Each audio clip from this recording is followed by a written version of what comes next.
Good morning, good evening, wherever you are across the nation and around the world. This is Deja Brew, and we are waking you up to truth. Welcome to Thirsty Thursdays, where we're soaking up the knowledge. Michael, take it away. Hey, welcome everybody. So there was a case about 30 years ago that I don't know why it's such a surprise to me and Kelly.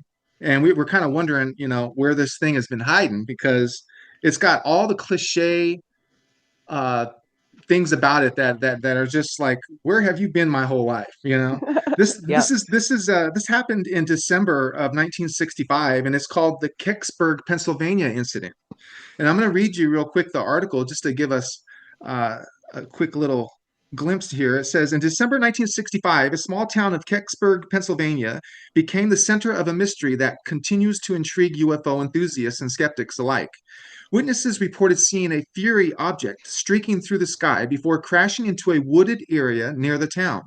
The subsequent arrival of military personnel and the government's tight lipped response turned a strange occurrence into one of the most debated UFO incidents in history. Many locals claim to have seen an acorn shaped object being removed by the military, further fueling speculation about its origin. The lack of transparency and conflicting reports have kept the mystery alive, making Kecksburg a focal point for UFO theories for decades. Some believe the object's removal by the military was part of a larger cover up, adding to the intrigue and reinforcing the idea that the truth about Kecksburg has been deliberately obscured. So yeah, this object was seen as mostly as like a fireball, and it was seen from the U.S. side and the Canada side of the border. Right. So it was seen. Multiple states had reported it, and for the most part, it was coming down. You know, and it did slow up some before it actually crashed into a forest. Some people described some other different movements, but mostly from what I gathered, it was pretty much straight down. So it probably looked, some people said that it was probably just a comet. A lot of people, it was during that time, 1965. So I guess, everything was Russian, right? Soviet this or Soviet that. So a lot of people were claiming that it was just debris from a Soviet satellite.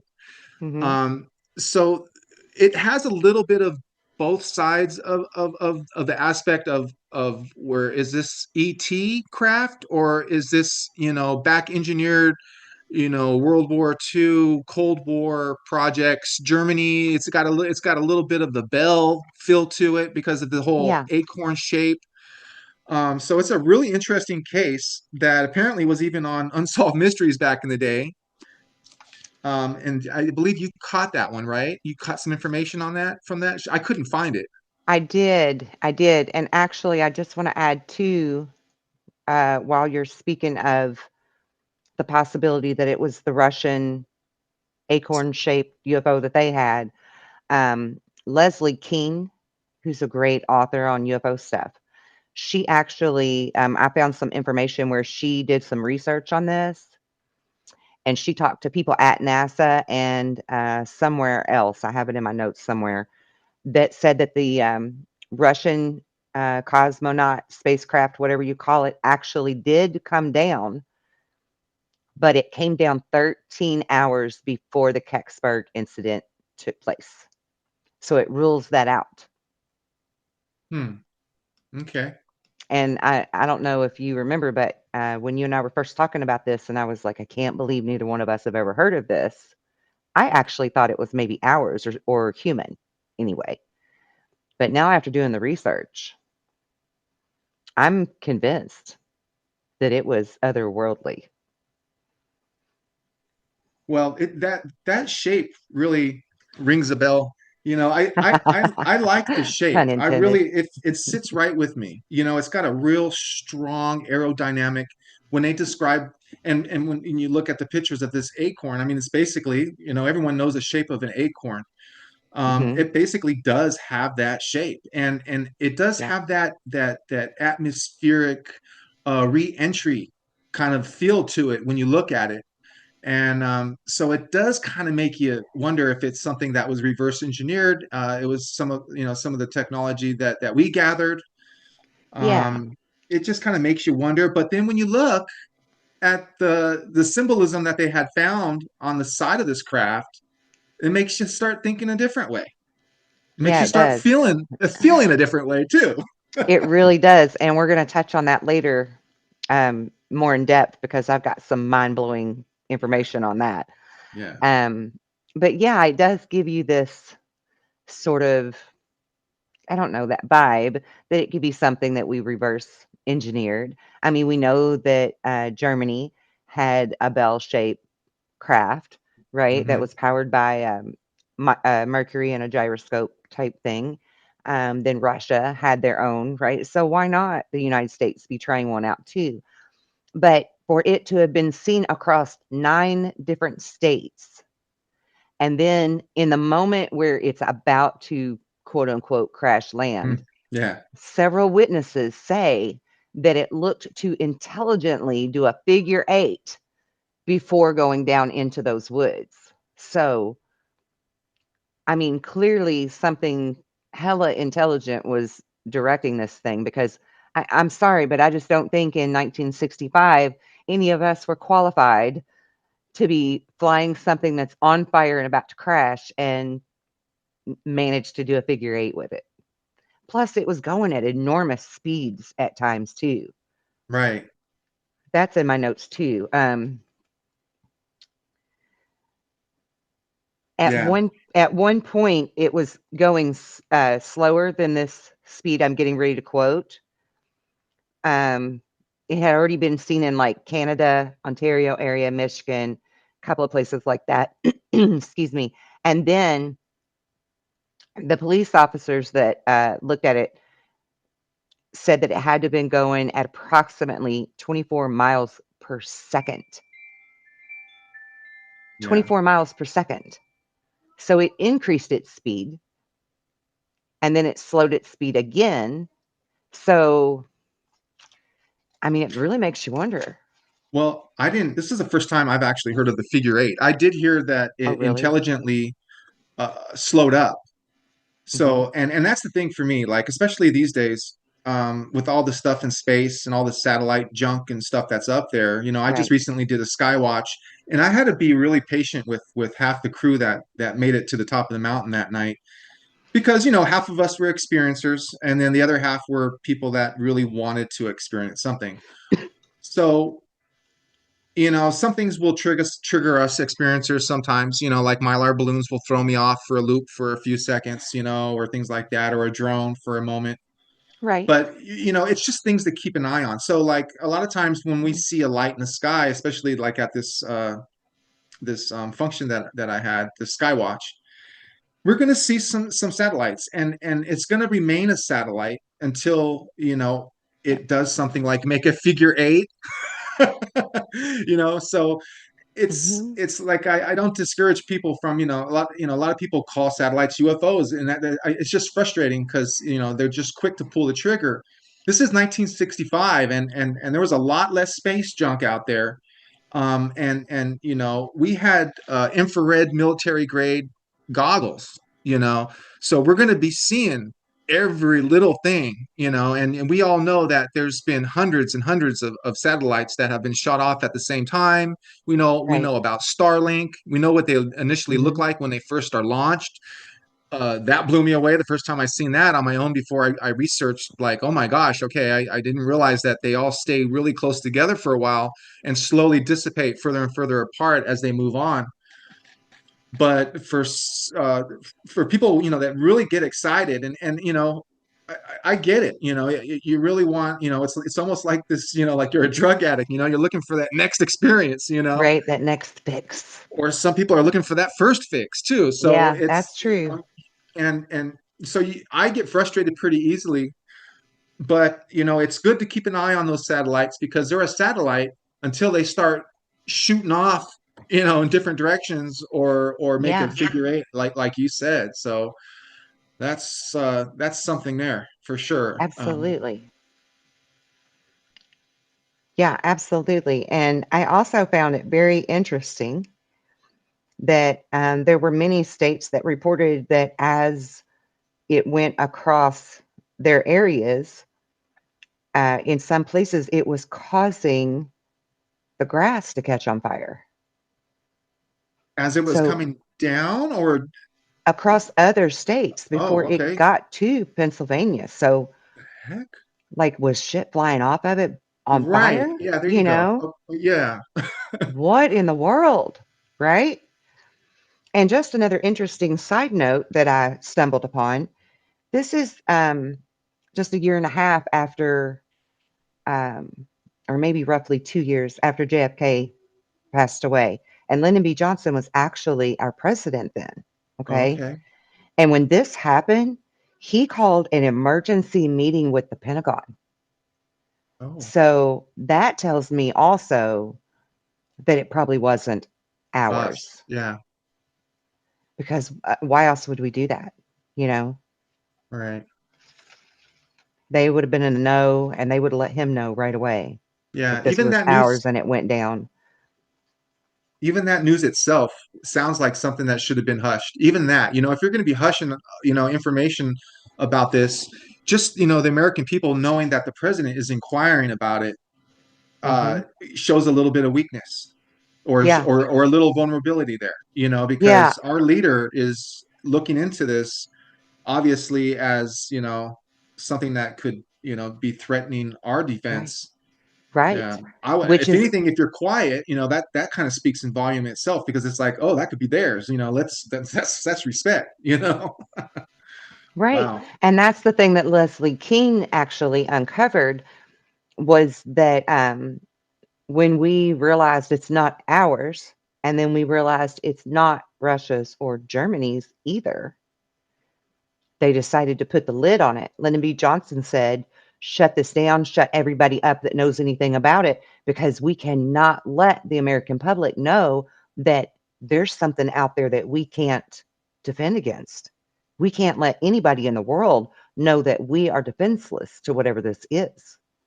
It cannot be viewed as a threat or a weakness to us.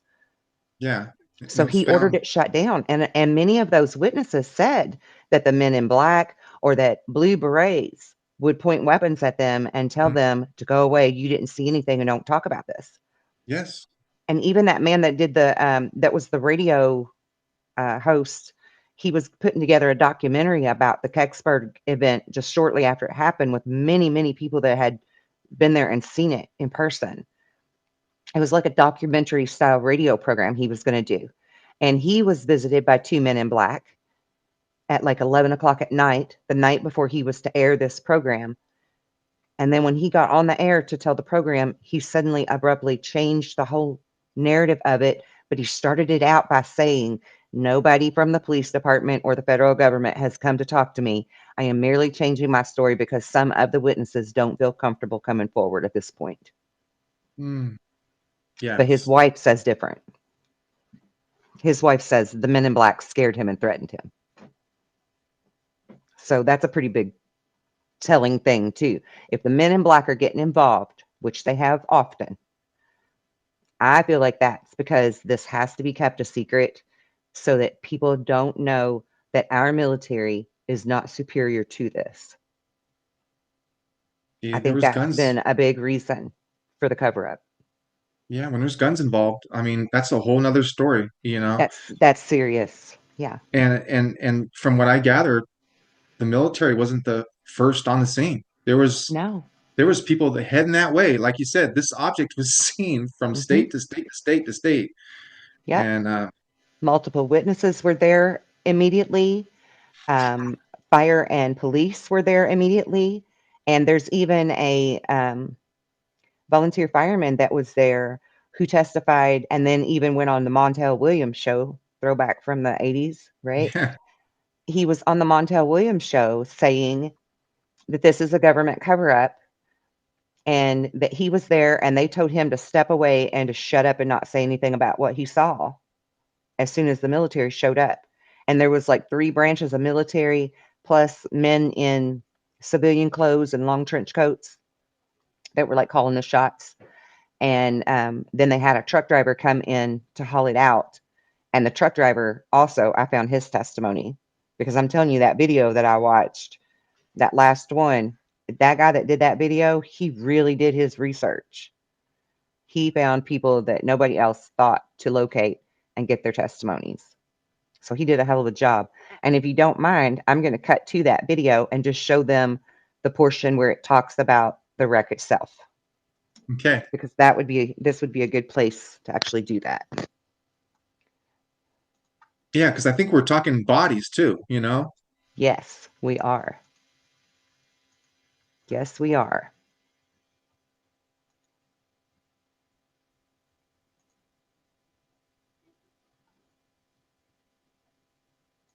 Okay, get my screen to cooperate. Here we go.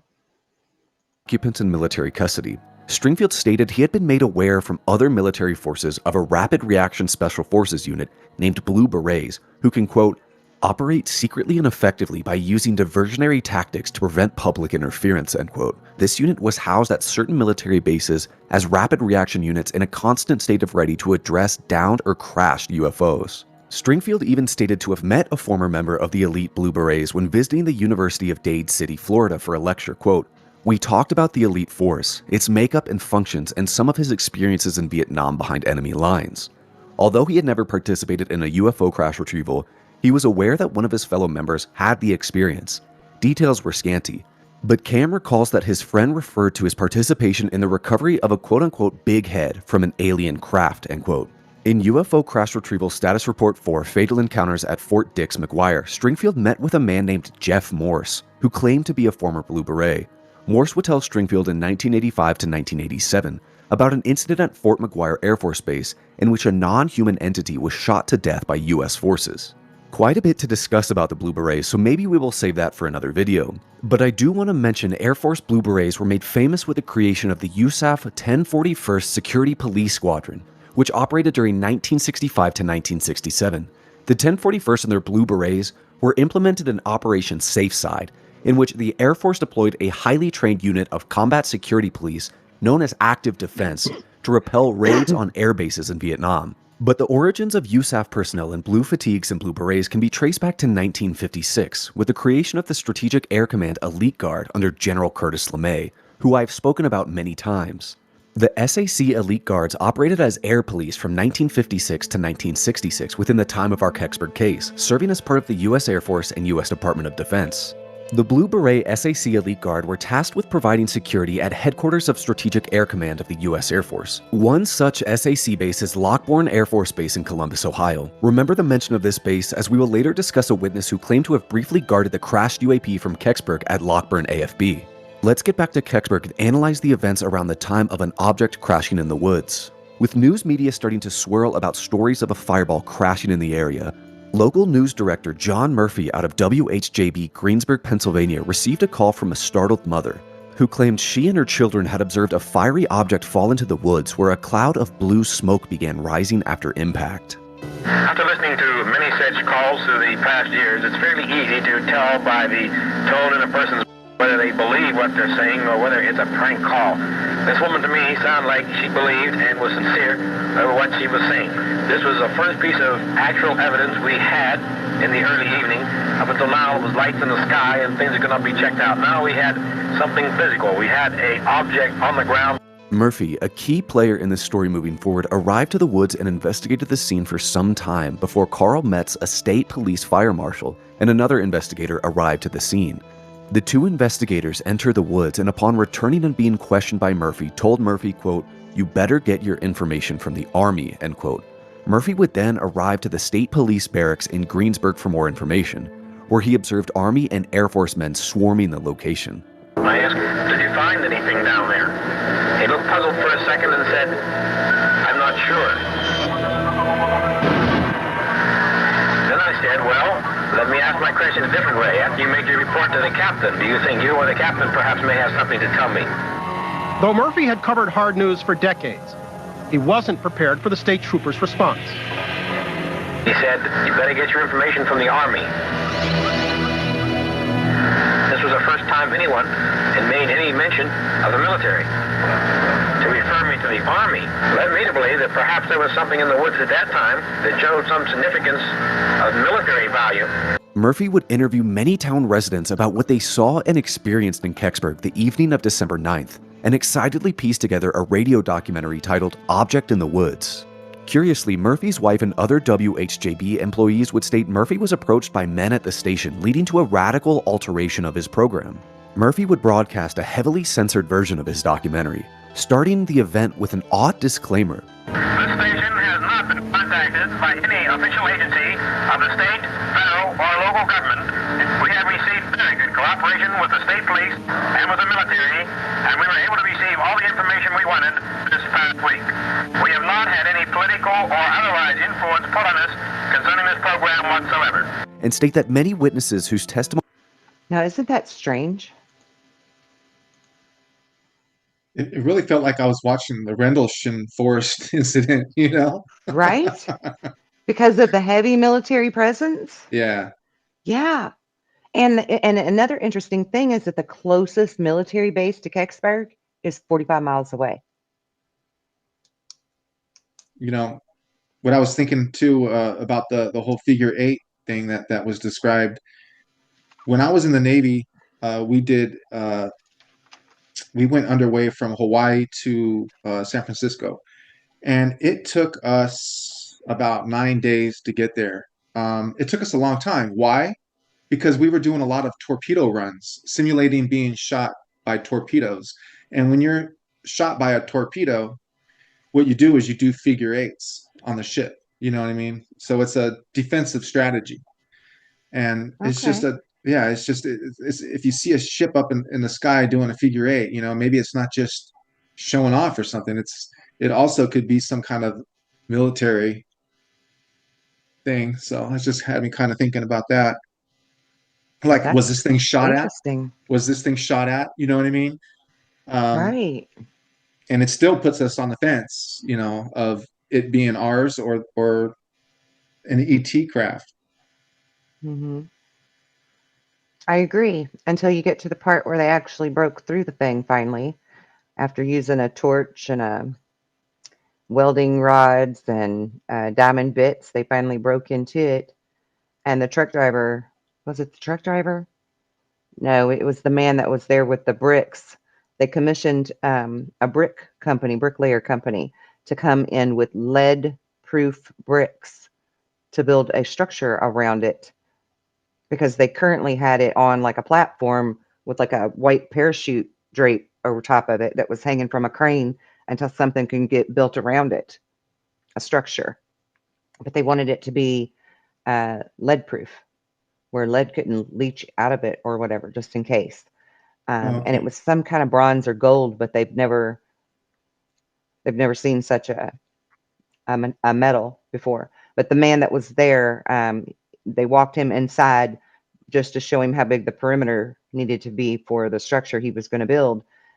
And he said that on a table in the corner was a body about 4 to 5 feet long, and it had a hand and an arm hanging out from underneath of the blanket thing they had over top of it. And it was a 3-fingered, red or brownish green skinned lizard. That's how he described it, as a lizard hand. So reptilians? Possibly, but your typical grays also have hands that are described like that. And if you see a picture of that hand, I could see how it does look like remind you of a lizard, because you've got the You the think? different shapes of the fingers of the Mm-hmm. and that's if you look at a lizard, that's how their hands appear too. So I could see how that would be described if it was a reptilian or not. Some of them they have so many different colors, like that the color you just described right there, the brownish, tannish, olive, Mhm. beige. They've got Mhm. and so do the reptilians. They have also all those different colors too. So Right. yeah. Yeah, instinctively, I couldn't help but think of the slee stack when he was describing it. Remember the slee stack from the Land of the Lost? No. You don't? Oh my Mm-mm. God. I'll find a picture real quick and we'll share it with the audience. Slee stack.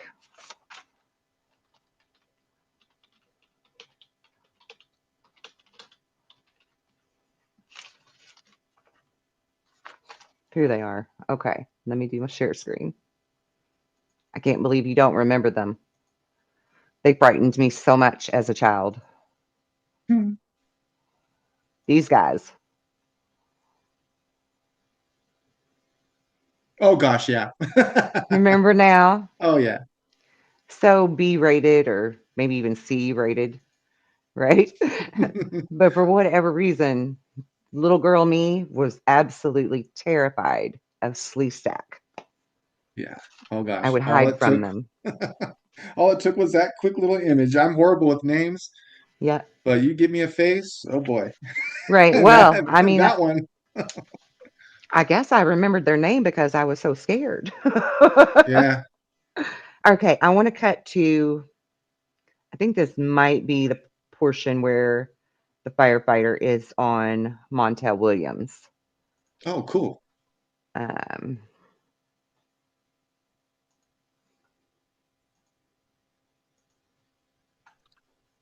okay, this is about two minutes in before we get to that. The officers told her the object was. She described for us on tape what and how it looked.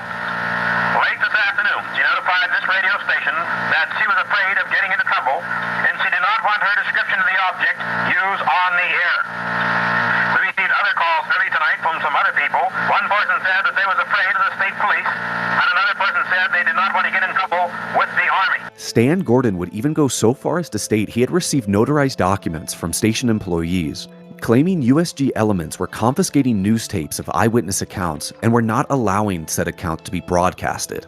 John Murphy would tragically die in a hit-and-run incident shortly after the event, and never claimed publicly to have entered the woods and to have seen what crashed in Kecksburg. But in 2003, John's wife claimed he had told her of entering the woods and witnessed a strange metallic object on the ground. What was this object observed by so many and that later witnesses would state was transported out of the woods in the early morning of December 10th by army trucks covered by a tarp? Fortunately, we have numerous witness testimony to analyze. There was no tail section, there was no motors, there was no windows, there was no doors. It was big enough for a grown person to stand up in. It had like Egyptian writing, like backwards writing on it. Stars and circles and dashes and lines and things like that. It looked like an acorn. It was really weird. A first-hand witness questioned at length by both Stan Gordon and Leonard Stringfield is James, often referred to as Jim Romansky.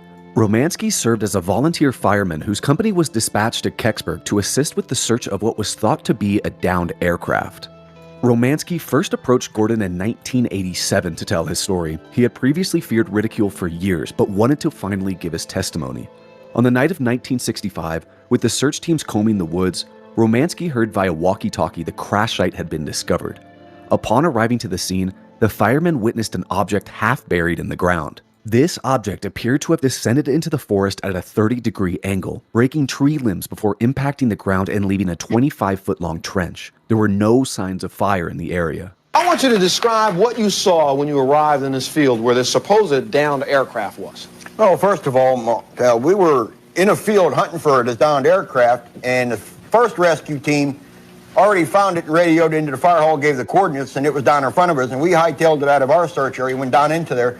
And we got there expecting a smashed up airplane. Wings, fuselage, etc. No such character. Came down through the woods, and here's this humongous piece of metal laying there. I mean, this thing I've described time and time again as a very large acorn-shaped object. The front of it, or I presume was the front of it, was pushed down into the dirt where the way it came in and landed after it took out the top of the trees and brush and everything coming in. Came back in an oblong shape. Around the bottom was what I call a bumper, and then the bottom was perfectly flat. No signs of propulsion or anything. There was no doors, no windows.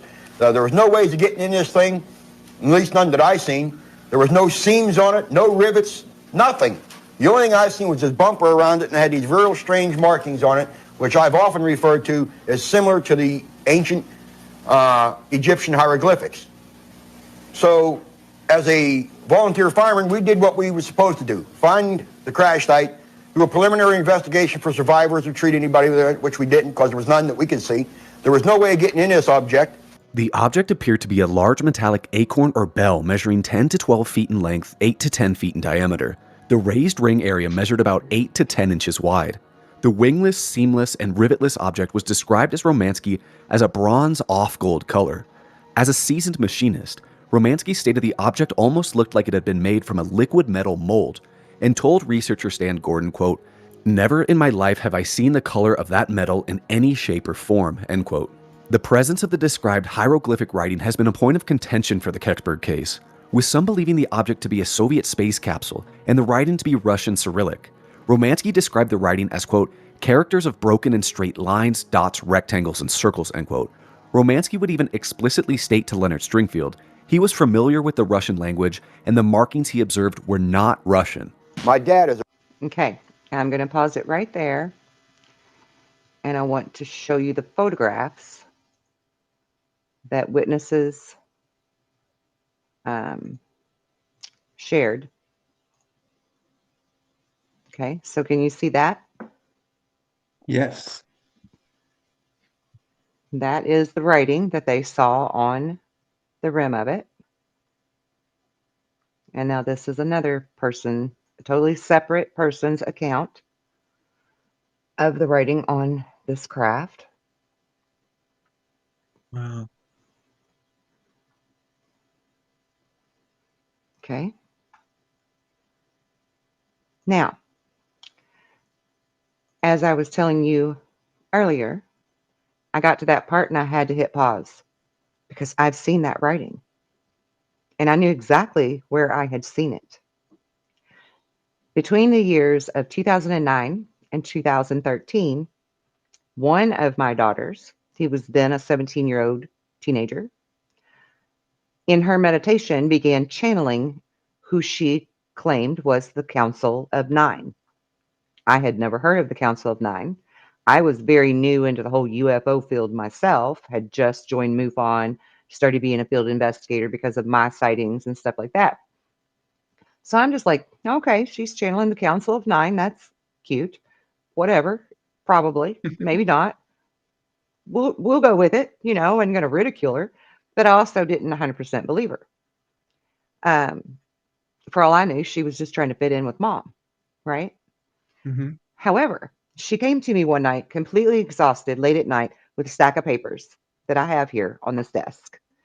And she says to me, the Council of Nine gave me a download of information on these different races' language. And I'm like, okay. So to look at some of them, it just looks like scribble to us, right? And this is actually who she says is the Andromedan race language. And I said, well, why does all of this look so similar and basic? And she said, well, because they're so highly evolved beings that they don't really need anything intricate, right? And she said, actually, every one of these symbols is like a whole paragraph worth of a meaning. It's not like a word or a phrase. It's like it's a big catalog of a meaning. Okay. Right. And I'm like, all right. So this is Pleiadian, which again looks very similar to what's on the Kecksburg. Yeah, crest. that one looks there's some symbols on that one that look a lot like your previous page there, which remind me of what the Earth looks like, the magnetic atmosphere, the spider look. Yeah, that's interesting you say that because I was asking her, "Do you know what any of this means?" Because some of it to me was like it was describing what Earth looks like with its complete shields and all, the Yeah. spider-shaped shields. So this is the ant people. Yeah, that's what I want. Let's see. Close look.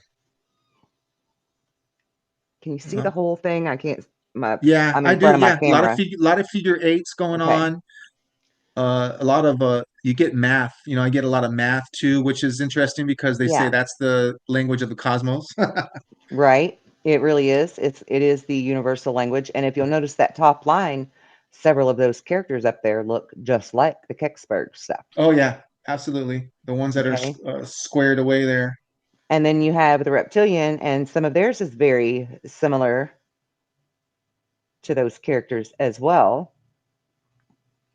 Wow. And Yes. interestingly enough, a while back, I was trying to research these languages to see if there was any known writing anywhere that looked familiar to them. And on this reptilian one, I wrote linear A script, Minoan hieroglyphs, and grid communication, because that is what I found when I put this into Google Lens. Grid communication. Grid Man. grid communication. And the Minoan hieroglyphs is older than Chinese and Egyptian hieroglyphs. And then the linear A script, that goes back to like Sumerian Oh wow. era. Yeah, so that's way back Jeez. there. Okay, and then we've got the feline, which is Lyra. See, that's the one that blows me away because Here. the ones that are squared off, the first four right there, I remember seeing those on the perimeter of that acorn in a Hmm. lot of the depictions. Yeah, and some of these here too look very familiar or very similar to that. But yeah, she's in this one. She's even got the like the moon shaped swoosh Yeah. in some of them. And so then Mike says to me when I'm showing him these before we started, he said, "Is that all nine from the Council of Nine?" Because the Council of Nine is like nine races of beings that help to keep stability in the universe. And I had never even thought to count them before, and I counted them, and there are nine. There's nine here. We have the feline, reptilian, ant people. Oh, and the ant people language is similar to Kanji Chinese, Kanji. Ah. When I put it into Google Lens, that's what it brought Hmm. up. Then the star people, and the star people's writing is similar to dragon writing, light language, Darien script, and Veda. And I'm going to put that up to the camera so that you all can, it's up here in the corner so that you all can see this better. Can you see that, Michael? Because I'm in front of my Okay, camera. there we go. It's trying to come in there. There it is. Can you Uh, see it now? yeah, there it is. That's the best right there. Yeah. Okay. Wow. That one's really abstract. Yeah. So that's what Google Lens came up with for those. And then the doggone tribe, There's that doggone tribe again. the doggons. And theirs is all wrote down at the bottom as well. Let's see if I can get the camera to There you go. Bam. pull it up. See, the doggone, the star, and the ant people you hear a lot of the native Indians speak of. Yeah. And that's linear A script, Egyptian, Chinese, what's it say? Katakana and kanji of the Chinese script. It also is similar to ancient Chinese calligraphy and grid communication. So what you're saying is each symbol covers a whole lot of information. It's like basically a book of information. It's a consolidation. It's advanced technology, you know? Yeah, yeah. It's like a pamphlet of information rather than sentences or words like we would It's write. yeah, like to transfer information into a Yeah. biological entity. You know, light was supposedly the most efficient way to do that. But if you didn't have light, I guess that's what it would look like. to be written down, to get the next most information Yeah. to fit it all anyway, because our Right. brains are computers, and it's just amazing how much information we can retain. It's just amazing. Right. And it actually reminded me of when it said light language, it reminded me of how Linda Moulton Howe would discuss that some of the whistleblowers that talked to her would say that there would be like this hologram book in front of them. And like the book would pop up and open the pages and say it's like the history of Earth. But it's like an automatic download into your brain the minute you look at these characters on this holographic book. Yeah, And I feel like right. that's what this is. Yeah, it should Like stimulate your like soul, right, awaken ancestral DNA, whatever it is. right, There's something about it that our insides recognizes. right. Like our DNA memory Yeah, and we recognizes may it. not be able to, describe exactly everything that we're feeling, but it's just amazing, because we're Yeah. so chung up on, this English language that, we've been taught. And like we talked about on our last show, you go back to the Hebrew language, and it's an alpha numerical language, and I was saying how it's harder to deceive the people with that type of language, and it's easier to deceive people and keep them under a more controlled fear with the spells that we're casting on each other with our English. We think that we wouldn't want to speak any other way because we're so conditioned to speak English. Hmm. We're conditioned to cast spells all over the place and keep us at a certain frequency, a more controlled frequency. So that's why when we look at cases like this that are older, I think they have more meat on the bone. I love these older cases. I do too. This incident was about 20 years before my first my first UFO experience. So, mine was in 85. This was 65, right? Hmm. This incident itself. Wow. Yeah. And another interesting thing that I found out when I was digging into some research on this is that um, the people that witnessed it in New York as it went over New York experienced a blackout, Oh, like an electrical blackout in the city. wow. And I actually stumbled upon, I think it was through Leslie King's research, I stumbled upon some facts about the people in Project Blue Book who actually were in Ohio, and I never even knew that. Project Blue Book was based in Ohio at Wright-Patterson Air Force, Huh. where they took the Kecksburg crash wreckage to eventually, of course. And apparently that is the blackout thing is a part of their cover up when these alien craft are spotted over multiple cities. The military actually causes the blackouts. Oh, to Now, get less evidence, right? Let I guess so, the or people anyway. look here instead of look there. They're going to be Right. more focused on the blackout than what's in the Yeah. sky. Yeah. Distraction. Yeah. Maybe. I don't know. I mean, I don't know. But even James Webb, the James Webb telescope Uh-huh. guy, even he was directly involved with the Pentagon and NASA and Lyndon B. Johnson in covering up Kecksburg. I'm like, what the hell's James Webb doing in all this? Wow. Like Yeah. what? What is going on? But yeah, I just thought that was really neat, connections and nothing is coincidence. So No, I don't I believe in figured it that was, either. yeah, it was worth mentioning for sure.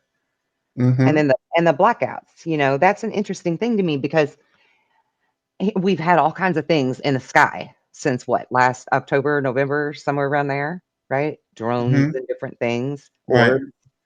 And first of all, I'm wondering, does the power source of the Kecksburg UFO actually create a plasmic orb look? And it wasn't actually on fire, quote unquote, on fire, Uh, right? uh-huh. Because I have seen those plasma orbs before that look like a mini sun coming down and landing in the field. I mean, I have actually witnessed those. So, was it looking like that before its power source was shut off? And then it Hmm. looked like the acorn. So I still have questions. Yeah, me too. And I have questions about the fire. I mean, it's hit or miss with Yeah, that fire. I've heard that there was because some fires, and then I heard there was no fires. Like, yeah, because I mean, which why is it? would right? And why would it catch some grassy places on fire as it's coming down, but there was no fire where it lands? That doesn't Yeah, and make then sense to me. as they're showing us the craft, we looked in that last clip. I know it was just a clip, but there was fire. As the man was saying, there was no Right, fire. right, exactly. They were showing fire, They were showing on. fire. So is that misinformation on purpose? I don't know. I mean, I just feel like there's further we could dig I on mean, this, if you're going to be you know? accurate about every detail, the little holographic, sideways Egyptian hieroglyph looking, you're trying to put all this detail into just a rendition, you know, and you're saying that there was no fire, but in the rendition there's fire. And then you were saying earlier when it was seen from state to state, that Yeah. it did cause some fires. So which is it? Is it a And re-entry? that is actually the military's official report that as it was going over these states, it was causing Okay, well then fires that in makes the more grass. sense So, then, because I yeah, mean, it that's could be a lie. It it could sent be a us on a lie. wild goose chase. Yeah, Yeah, disinformation. right. All right, what else we got here? Um, okay, so the truck driver of the bricks, I told you about him. He had his own testimony to give. His name was Myron. If anybody wants to look him up, Myron, Myron. And he was the one that had to bring the special made brick that was lead proof Uh, to build the structure. And he Around it, said, yeah. yeah, and he said that the Navy is who commissioned him to do that. And I find that interesting too, because it seems like the Navy, more than anybody, has their hands in all of the UFO stuff. It doesn't have to be in water for the Navy to be involved in it. I Right. think if out of all of the military branches, the Navy is the one in the know. Yeah, They have all the secrets. it seems like it. Yeah. And I had several uncles that were in the Navy. I wish they were still alive so I could pick their brains, see what they know. Yeah, because the Navy, we always prided ourselves on we carried the Marines around, because the Navy Mhm. Department owned the Marine Department. Mhm. But if you want to talk about, pride and joy, the Marines are hoorah, they've got the, that's the most intimidating branch. Then you got the Army, you got the highly intelligent, Air Force, which I thought was the way to go when I was younger. I thought that would have been the way to go, and it took a lot more schooling to a higher ASVAB score and things like that to be considered to even be in the Air Force. Right. But yeah, the Navy has that central intelligence. They pride themselves on carrying the Marines around and owning that department. But yeah, it seems like there's always this intelligent office aspect of the Navy that is in the know for sure. And Right. yeah, it's not they're not just sitting on a boat somewhere like you said.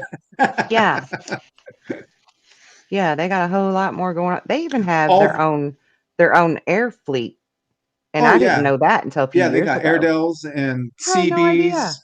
CBs, and and if you really think about it, though, I mean, this planet's covered more with ocean and stuff than anything, and That's also, true.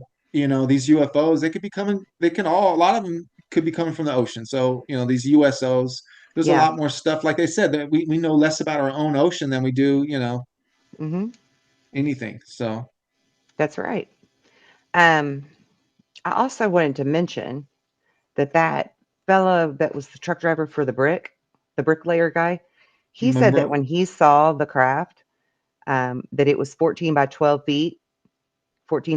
feet, and he called it a collar that was around it with with writing on it. But he said there was a large triangle attached to the collar that looked as if it had been welded on because it was a completely separate piece. He's the only one that I've ah, heard say anything about that piece, oh, okay. Everything that else triangle was shape. seamless.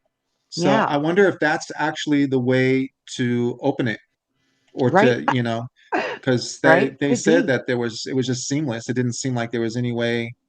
And from what Yep. you gathered, they had a heck of a time getting in there, you Yeah, know. diamond bit drills and all kinds of Right. things trying to get through it. I wonder if that triangle part wasn't the part that was in the ground when it first was discovered too. That's why it wasn't, depicted. Mhm. So who did you say? Oh, he was the one that the driver you said, right? The driver, yeah, So Myron. he got to see it out of the dirt. Right. Yeah, he saw it setting on the Yeah.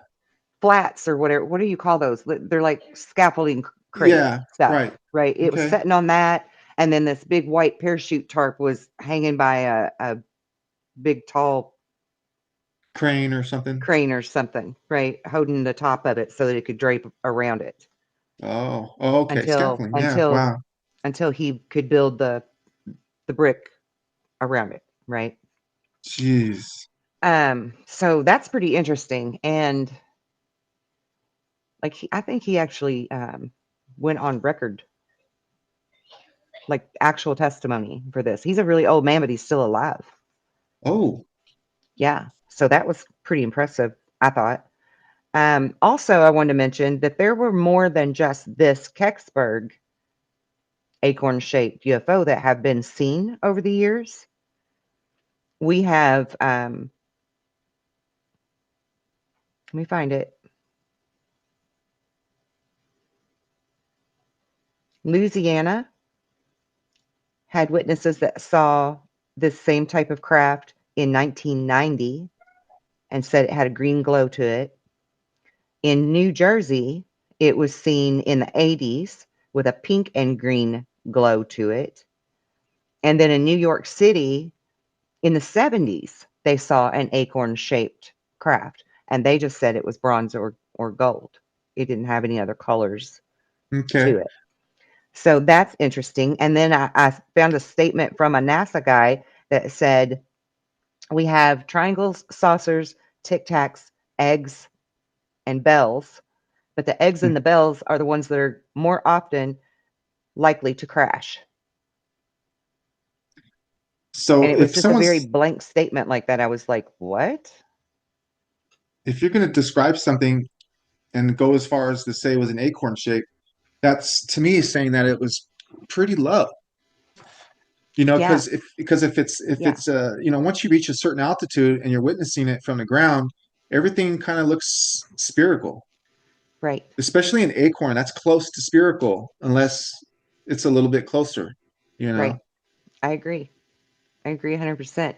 Now, I can say from my own experience when the three gigantic triangle craft went over top of my head, they could not have been more than 1,000 feet above me because they barely cleared my pine tree tops, and my pine trees are 900 feet tall.